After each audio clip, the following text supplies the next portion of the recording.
매년 지켜지는 주일이기도 하죠. 그런데 사실 이 총회 선교주일은 상당히 의미가 있는 주일입니다. 왜냐하면 그리스도의 제자로서 살아가는 성도와 그리고 세상의 등불의 역할을 감당해야 하는 교회에게 지상 사명이 존재한다라는 것을 다시 한번 깨닫게 하는 주일이기 때문입니다. 오늘 본문을 담고 있는 사도행전은 예수 그리스도의 복음이 사도들과 성서의 여러 인물들을 통하여 그리고 사건을 통하여 예루살렘으로 시작하여서 유대와 사마리아를 거치고 이방인들의 세계인 로마와 땅끝까지 전파되는 선교의 역사를 기록한 책입니다. 그리고 선교의 사명을 감당하는 원동력이 성령임을 증명하는 책이기도 합니다. 그런 면에서 바라볼 때 이 사도행전은 역사서입니다. 예루살렘에서 유다, 사마리아, 로마 등으로 퍼져나가는 초대교회의 역사이며 오순절의 성령 강림과 사도행전 곳곳에 성령이 역사하는 사건들을 증거하는 또 증언하는 그것들을 기록한 책이기 때문입니다. 그런데 이 사도행전의 요점을 한 번에 관통하는 요절이 있습니다. 그 말씀이 바로 오늘 본문 말씀인 사도행전 1장 8절의 말씀입니다. 이 말씀은 철저한 선교 지향적인 말씀입니다. 그리고 이 본문의 요점은 복음 선포와 선교에 있습니다. 오늘은 다시 한번 말씀드리는데 총회 선교주일로 지킵니다. 이 말씀을 통하여서 우리가 복음 전파와 그리고 선교에 대한 우리의 자세를 생각해보고 또 다시 한번 깨닫게 되는 은혜의 시간이 되기를 주님의 이름으로 소원합니다. 그렇다면은 선교란 무엇일까요? 선교.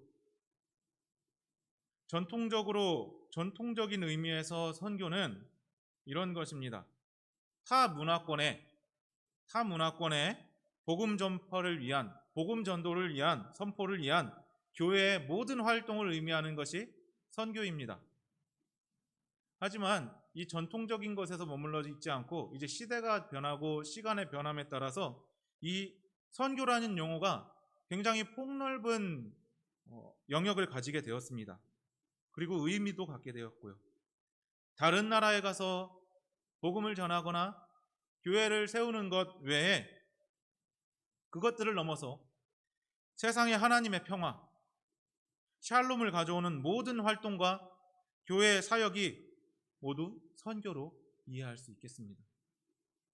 그렇다면은 우리가 이 땅 가운데서 하나님의 선교를 어떻게 행할 수가 있을까요? 그리고 또 선교를 이루어갈 수 있는 원동력과 능력이 어디에 있을까요? 그리고 또 무엇이 중요할까요? 오늘 말씀을 통해서 함께 나누어 보도록 하겠습니다. 첫 번째는 성령의 권능으로 선교할 수 있다라는 것입니다. 오늘 성경의 본문은 우리에게 이렇게 가르쳐주고 있습니다. 오직 성령이 너희에게 임하시면 너희가 권능을 받고, 이렇게 기록을 하고 있죠. 그런데 이 성령이라는 말에 우리가 관심을 갖고 집중을 해야 되는데, 이 성령이라는 말은 두 단어의 합성어입니다. 이 성령이라는 말은 하나님의 영을 이야기하는 거죠. 그런데 언어적인 부분으로 이렇게 바라보게 되면은 신성한 그리스도의 영을 의미합니다.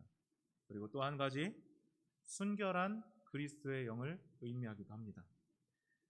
그러니 그리스도의 순결한 영이 성도에게 임하면 권능을 취할 수 있다라고 성경은 이야기하는 것입니다. 여기서 권능을 받고 할 때 이 받고라는 단어는 원어적으로 바라보면은 취하다라는 의미를 갖고 있습니다. 그러니 성령이 우리에게 임하시면 권능을 취할 수 있다. 이어서 권능은 이것을 의미합니다. 파워, 힘을 의미합니다. 이 힘은 어떤 것이냐? 물리적 힘일 수도 있겠지만 다른 힘입니다. 어떤 힘? 이적적인 능력 등을 가리키는 힘을 의미합니다. 그렇다면 이 말씀의 요점은 이것입니다. 그리스도의 신성하고 순결한 영이 없이는 권능을 취할 수 없다라는 의미도 우리에게 주게 됩니다. 곧 성령이 우리에게 임하는 것이 바로 첫 번째라는 것입니다. 그리고 성령이 우리에게 임한다라는 것은 우리가 성령에 대해 안다는 것, 성령에 대해서 알게 되었다라는 것을 의미합니다. 그런데 그것은 그것에서 끝나는 것이 아닙니다. 바로 성령을 알게 되고 성령을 아는 것은 바로 예수 그리스도를 아는 것이고 그분과의 인격적인 만남이 있었다라는 것을 의미하는 것이죠. 곧 성령과의 만남은 예수님과의 만남입니다. 그래서 성령의 권능으로 선교하는 것은 예수님의 뜻과 방법으로 선교하는 것을 의미합니다. 다시 한번 그러면 성령의 권능으로 선교한다는 것은 무엇일까요? 정통적으로는 아까는 선교는 복음을 전하고 교회를 세우는 그런 사역이라고 했습니다. 그런데 오늘 성경 안에 사도행전 안에도 그런 말씀들이 많이 기록되어 있어요.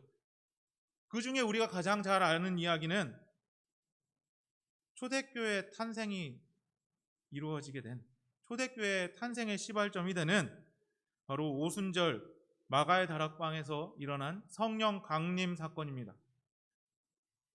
이 사건을 통하여서 복음 전파의 사역 그리고 교회를 세워나가는 선교의 사역이 불같이 일어나게 됩니다. 이 일들이 분명히 성령이 각 사람에게 임하여서 그들이 권능을 받아서 예루살렘에서 땅끝까지 나아가 복음을 전하고 교회를 세워나간 역사입니다. 그리고 그것이 시작점이죠, 교회. 그리고 초대교회의 그리스도인들이 그들의 기도와 눈물, 피값으로 세워진 이 초대교회가 비록 세상 가운데 서 있을 때 박해당하는 가운데 그 세대를 살아가야 하는 고난이 있었지만 그 안에는 놀랍게도 평화, 하나님의 평화, 곧 샬롬이 있었습니다.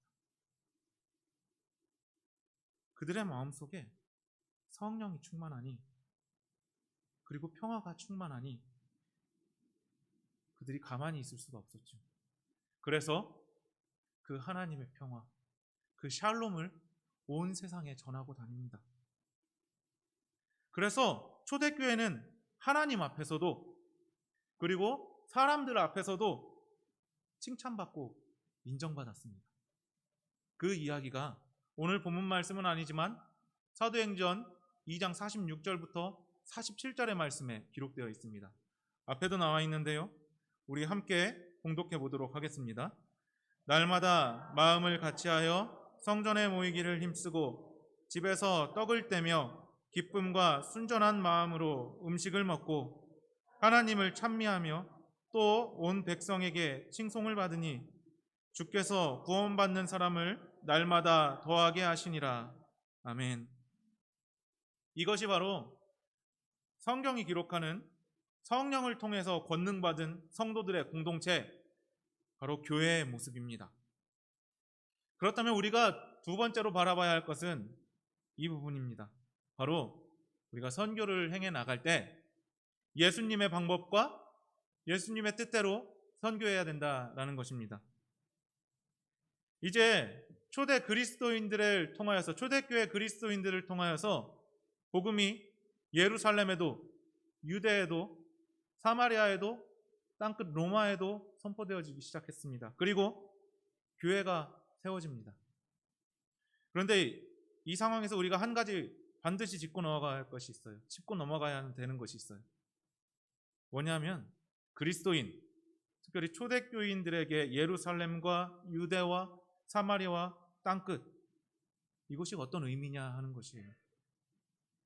잘 생각해 보면은 예루살렘도 유대 땅도 사마리아도 로마도 그들에게 있어서는 모두 고난의 땅입니다.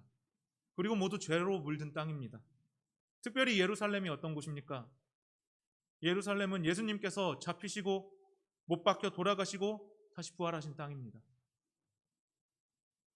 바로 예수님을 죽인 원수들이 살고 있는 땅이에요. 그 땅이 바로 예루살렘 땅입니다.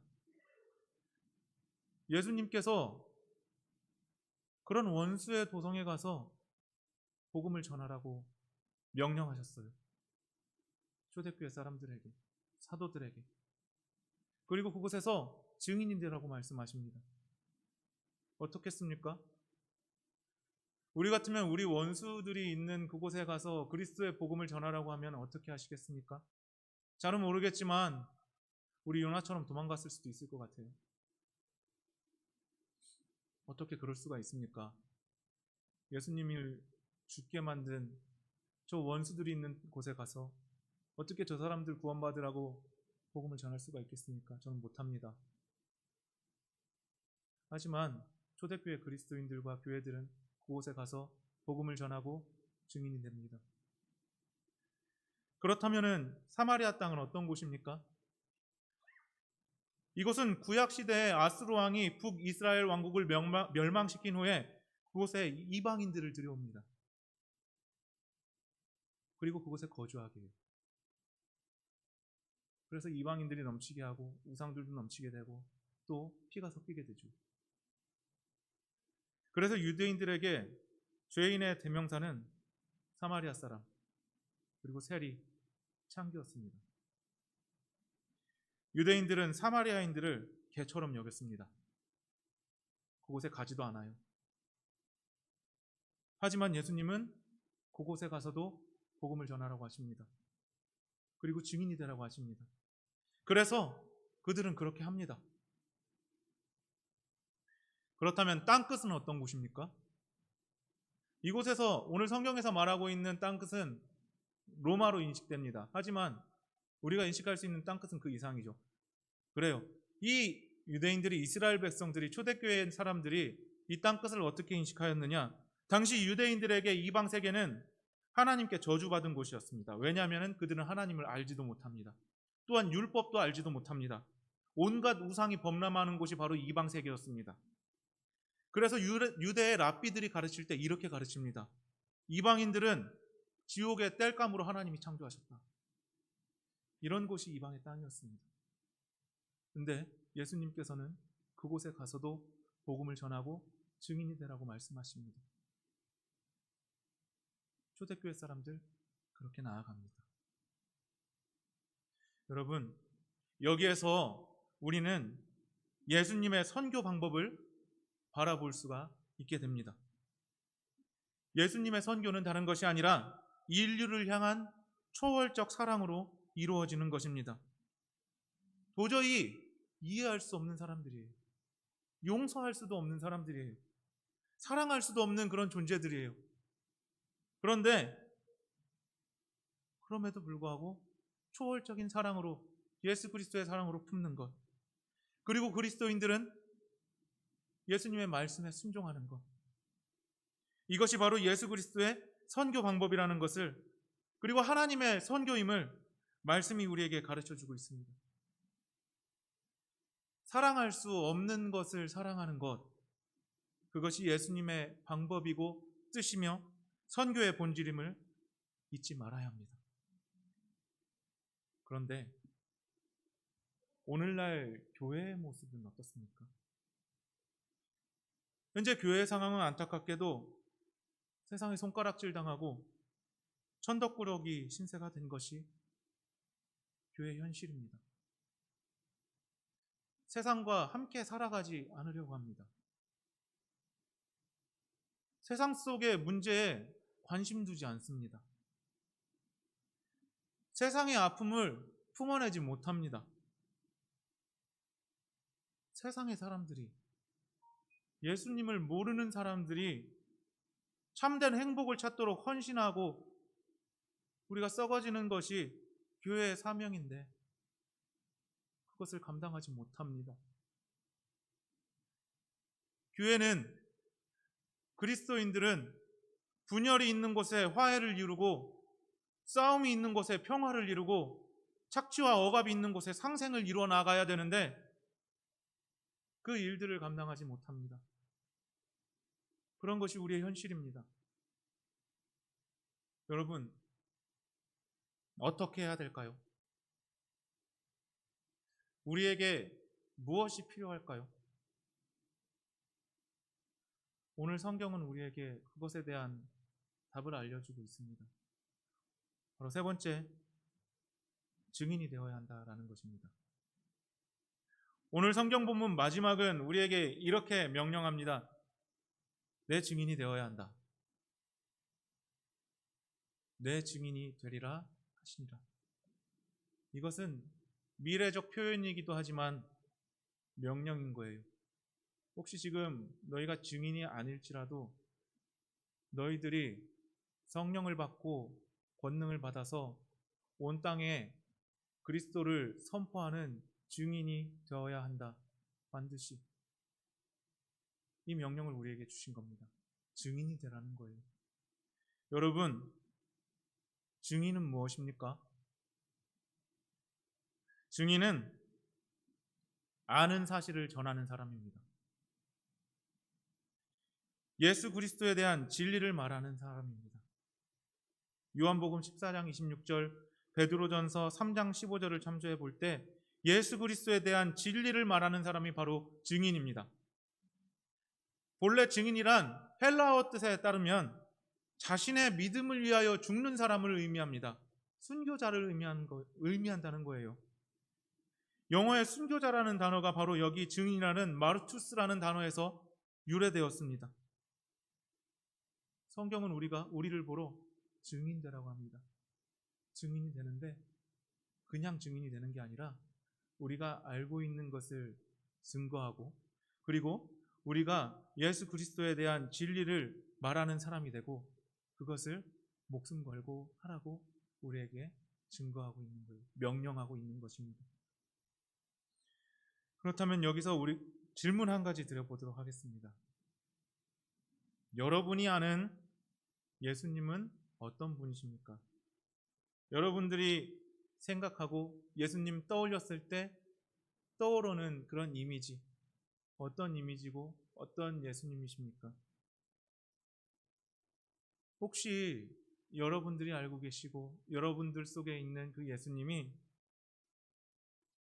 전투적이고 공격적이고 독선적이며 엄한 군인이고 전사 같은 분이십니까? 아니죠. 성경에서 볼 수 있는 예수님은 이런 예수님이셨어요. 첫 번째로 사랑이 많으신 분이셨어요.